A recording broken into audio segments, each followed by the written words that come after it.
ada dokter spesialis. Betul ya Pak ya? Saya dokter yang enggak umum.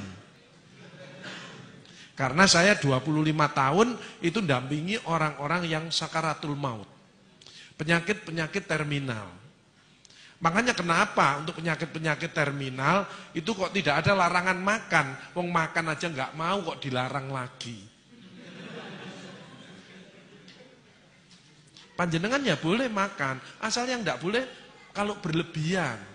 Kata Rasulullah, makan pada waktu lapar, berhenti sebelum kenyang. Sumu tasihu, berpuasalah niscaya akan sehat.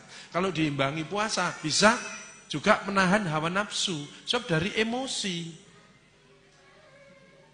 Banyak orang nggak ngobati hati. Kedua, saya kalau ngobati secara keseluruhannya, bukan hanya fisik saja, bukan hanya pil.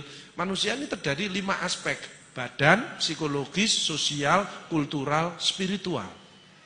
Jadi kalau ngobati harus semuanya, satu badan, treat the patient. Jadi manusia, bukan hanya pil-pil, tapi emosinya. Makanya orang yang ngeyelan itu gak iso, itu cepat mati. Karena kortisolnya meningkat. Jadi justru penyakit hati ini diobati. Makanya obatnya Rasulullah adalah istighfar. Dalam hadis qudsi, astaghfirullahaladzim innahu kana ghafarra ya hayyu ya qayyum bi rahmatika astaghis. Itu tidak pernah disampaikan, hanya dikasih pil, itu fisik. Padahal kausanya di hati. Nanti kita bahas satu persatu. Makanya saya ini tugasnya adalah bagaimana orang itu tidak menderita, bagaimana orang itu semangat, dan bagaimana orang itu siap kalau sewaktu-waktu dipanggil sama Allah. Itu tugas saya. Jadi kalau ada orang sakaratul maut, lainnya ditinggal, saya enggak, saya rangkul, saya bimbing, saya dampingi, karena ini saat yang menentukan. Itu bedanya, ya. Jadi saya di bagian penyakit terminal, sehingga saya kalau melihat orang sudah tahu, orang ini masih takut sama istrinya, kelihatan. Ya, orang ini masih banyak utang, itu kelihatan. Kalau yang hadir di tempat ini wajahnya ini wajah surgawi. Orang-orang yang ikhlas. Orang-orang yang penuh syukur. Orang bersyukur itu mesti daya tahan tubuhnya meningkat, nggak gampang sakit. Alhamdulillah, alhamdulillah. Kelihatannya sepele. Kalau mengucapkan alhamdulillah, keluar hormon kebahagiaan. Daya tahan tubuhnya meningkat. Dan orang itu kalau bersyukur mesti bibirnya lebar. Ya apa kabare Pak? Alhamdulillah, alhamdulillah, alhamdulillah. Jadi kalau ada orang bibirnya kecil, orang ini mungkin bermasalah. Karena mengeluh terus, gak ada orang, ya apa kabare? Alhamdulillah, gak ada. Bibir kecil mesti, lah ya mesti ngono, mesti cabut deh. Lain syakartum la azidanakum wa la in kafartum in adzabil syadid. Kalau kamu bersyukur tak tambah. Kalau kamu mengeluh, maka amat pedih siksaku. Jadi orang yang hidupnya tidak enak, mungkin sering mengeluh. Dan memang disebutkan Quran surat Al-Ma'arij, innal insana khuliqa halu'a. Sungguh manusia diciptakan banyak mengeluh. Makanya kalau pengen sehat jangan ngomong wah, aduh.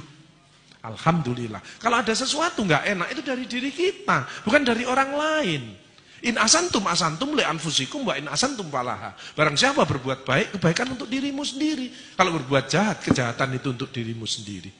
Hal jazaul ihsani ilal ihsan. Tidak ada balasan kebaikan selain kebaikan itu pula. Tidak ada orang berbuat baik balasannya jelek. Tidak ada. Allah itu maha adil. Dilanjutkan lagi Quran surat Al-Zalzalah, "Faman ya'mal mithqala dzarratin khairan yarah wa may ya'mal mithqala dzarratin syarran yarah." Makanya orang yang bahagia seperti panjenengan ini bagaimana? Bisa menerima pendapat orang lain, bukan memaksakan kehendaknya untuk orang lain. Kaiso, setruk. Kortisol yang keluar, ini bahaya. Makanya hati kita harus dibersihkan dulu dari penyakit hati. AIDS, angkuh, iri, dengki, sombong. Itu harus didetoks. Bagaimana bisa bahagia kalau masih punya iri hati ini?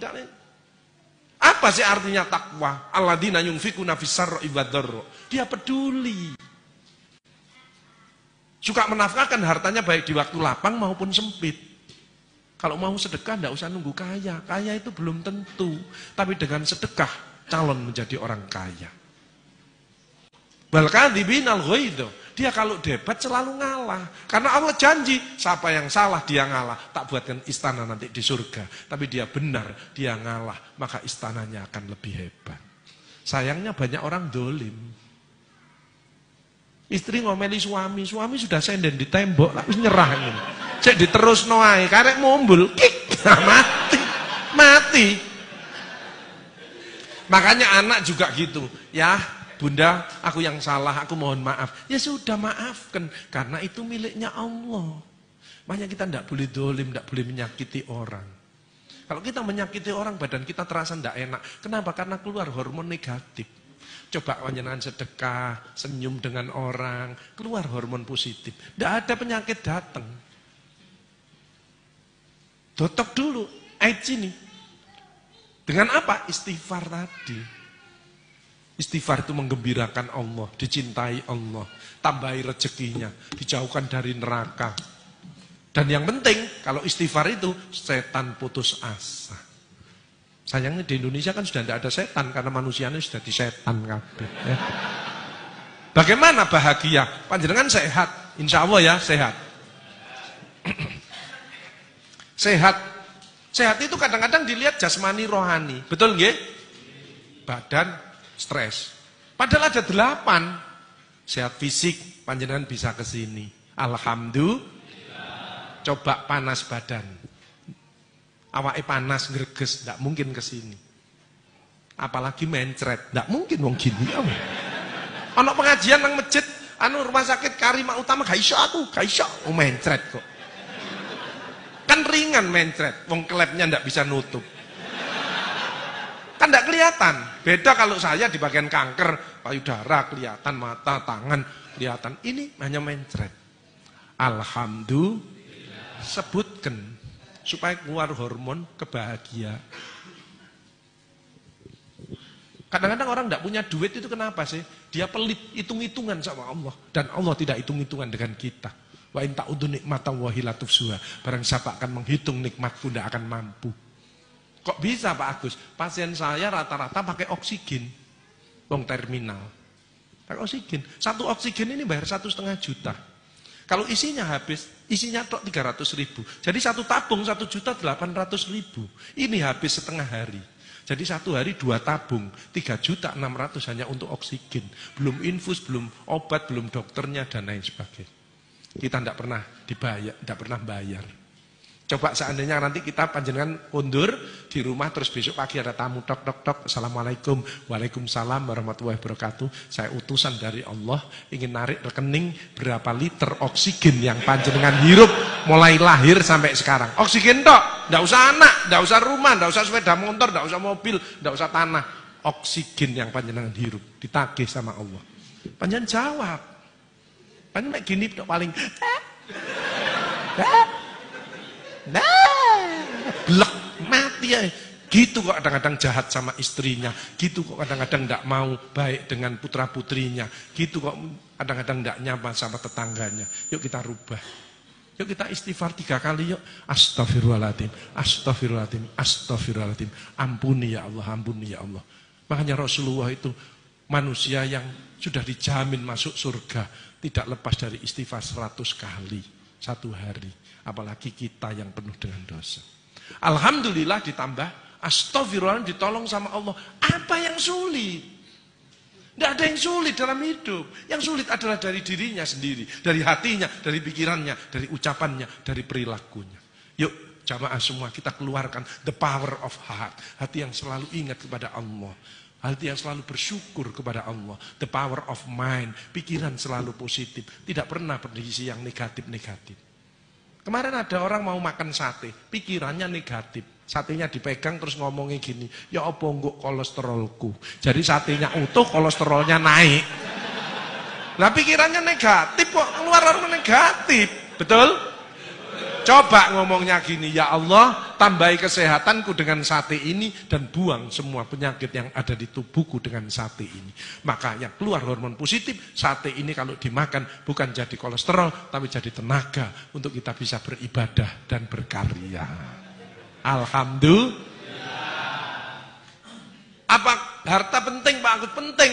Tapi yang cari yang barokah, hasilnya halal. Tapi kalau ada sebagian diberikan, itu namanya berkah. Selalu bertambah kebahagiaannya. Tapi kalau ditumpuk untuk dirinya sendiri malah jadi bencana. Teman saya ada, sukses. Pendidikannya tinggi, anaknya di luar negeri, rumahnya banyak, perusahaannya banyak. Mobilnya ganti-ganti. Ternyata dia kena diabetes, kena stroke, pasang ring. Itu dikirimi durian sama muridnya. Ya ditaruh di kulkas, dia kalau pengen ya hanya dia ambil, diambung gitu. Nggak berani makan. Coba bayangkan. Akhirnya ngomong, Pak Agus, wes gak peduli aku, gak atik ngene-ngene, gak iso bahagia aku. Uangnya banyak, nggak berani makan coba. Kalau lainnya makan sate dimakan, dia ndak dicecepi. Untuk apa harta? Hanya perbanyak sedekah. Sedekah kenapa bisa menyembuhkan? As-shadaqatu daf'ul bala. Sedekah menjauhkan dari daripada bala. Kenapa? Orang sedekah menyenangkan orang yang keluar hormon positif. Penyakitnya lama-lama tambah baik, tambah baik. Yuk kita introspeksi diri. Nggak usah nyalakan si A, si B. Ada orang nyalakan, aku gak cocok sama ibu itu, misalkan ibu-ibu. Ya nggak apa-apa. Ibu itu dari kiri, ibu dari kanan. Beda nggak masalah. Yuk kita makan sambil sarapan, kita cari solusi. Betul? Ada ibu datang gini, aku gak cocok ambil ibu iku, yuk gak cocok ambil iku, yuk gak cocok ambil iku, yuk gak cocok ambil iku. Ya ibu yang sakit. Ngomong gitu aja. Lah masa orang ini jelek semuanya? Setuju nggih? Setelah pulang tidak udah. Jadi orang yang suka nyalahkan orang lain, menuduh, itu hatinya kotor.